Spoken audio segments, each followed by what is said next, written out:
سوال کیا ہے کہ وہ طاقت کا مظاہرہ کرتے ہیں تو آپ اپنے آپ کو بچا نہیں سکے. کہ سب سے بڑی طاقت تو آپ کی یہ ہے کہ آپ کے پاس طاقت اور پھر بھی چپ کریں, صبر کریں, برداشت کریں.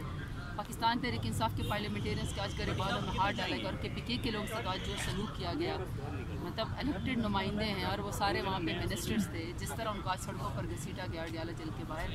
یقین کریں قومی یکجہتی کی جب ضرورت ہو انڈیا کے خلاف, ایسے میں اس طرح ایک پورے صوبے کو آئسولیٹ کرنا اور ان کے منسٹرز کے ساتھ ایسا سلوک کرنا اور یہاں پہ پارلیمنٹ میں پارلیمنٹیرینس کے گربانوں میں ہاتھ ڈالنا, I think it's a sad state of affairs. نہیں ہونا چاہیے تھا. سب چپ کیے, برداشت کیا. میں تو ان کی جرت کو اپنے پارلیمنٹیرینس کے اور KPK کے تمام پارلیمنٹیرینس کے ورکرز کی جرت کو سلام کرتی ہوں کہ آپ نے آگے سے ریٹیلیٹ نہیں کیا اور کرنا بھی نہیں چاہیے, کیونکہ ظاہری بات ہے وہ طاقتور ہیں. یہ نہیں ہے کہ خدا نخواستہ طاقت کا جواب نہیں دے سکتے, لیکن ہمارے لیڈر نے ہمیں امن ہی سکھایا ہے, ہمیں حق جائز طریقے سے پرامن طریقے سے لینا سکھایا ہے. لیکن نہت عوام کے اوپر آج اس طرح ڈیالہ جیل کے باہر جو مظالم کیے گئے, it's not good for state, it's not good for جس کو کہتے ہیں نا کہ نیشنل انٹیگریٹی کے لیے اور آپ پوزیشن جو چاہتے ہیں اس کے لیے اچھا نہیں ہے. یہ کس کی ایما پر ہو رہا تھا؟ Punjab government, very simple. Adiala jail باہر جو پریمیسز ہے وہ پورا کا پورا سارا مریم نواز کو اس کے اوپر آتا ہے. اور میں نے ابھی یہی کہا ہے نا کہ جو ٹک ٹاک وزیر اعلیٰ ہے وہ اس کو تو جواب نہیں دیتی ہے, مودی کو کے بارے میں تو جواب نہیں دیتی ہے, لیکن یہاں اپنی ہی پاکستان کے لوگوں کے اوپر ایک پولیٹیکل پارٹی کے اوپر جس کا یہ اس میں مقابلہ نہیں کر سکتے. سب سے بڑی بات میں آپ کو بتاؤں, شیرازی میں نے جو وہاں پہ مناظر دیکھے جس طرح خواتین کو انہوں نے بالوں سے سیٹا کھینچا, یہ خاتون ہونے کے ناطے آپ خود خاتون ہو کے زبردستی چیف منسٹر اگر بنی گئی ہیں تو ایٹ لیسٹ خواتین کی عزت کا ہی خیال کر لیں. آپ خواتین کو اس طرح ٹریٹ کرتے ہیں جیسے دہشت گرد ہو.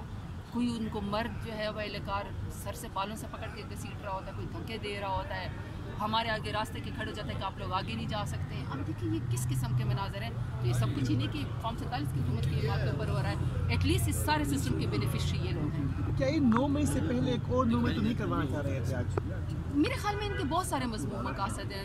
دے وانٹ سم تھنگ, جیسے انہوں نے 9 مئی میں پاکستان تحریک انصاف کو فریم کیا, کوشش کی, لیکن اللہ تعالیٰ نے اس مشکل وقت میں سے بھی PTI کو جو لوگ خان کے ساتھ لائل تھے ان کو کھڑا کیے رکھا. ہم سب خان صاحب کے ساتھ نظری کی قیمت چکا رہے ہیں, جسے خان صاحب لائلٹی کی قیمت چکا رہے ہیں. تو ایسے میں میرا خیال ہے کہ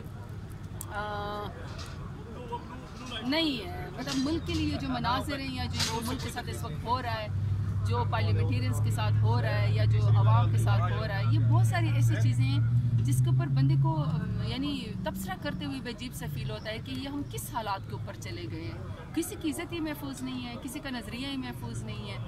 بہرحال کوشش کر سکتے ہیں اور ہم کوشش کر رہے ہیں.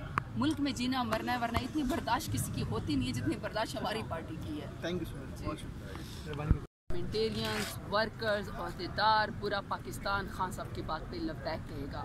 لائے عمل دینا, آگے کی اسٹریٹجی دینا, یہ سب کا سب میرے لیڈر عمران خان کا پروگرام ہے. ہم صرف اس کو پھر ایگزیکیوٹ کرنے والے ہیں. ٹھیک ہے. ایک اور سوال میڈم, آج ان کی بہنوں کی بھی ملاقات ہوئی, شکر الحمدللہ دو کی ہوئی. پہلے بہت زیادہ شک کیا جا رہا تھا لوگوں کی جانب سے, جو لوگ جاتے تھے جن کا لسٹ میں نام نہیں ہوتا تھا. آج میرے خیال میں انہوں نے خود بھی ذکر کیا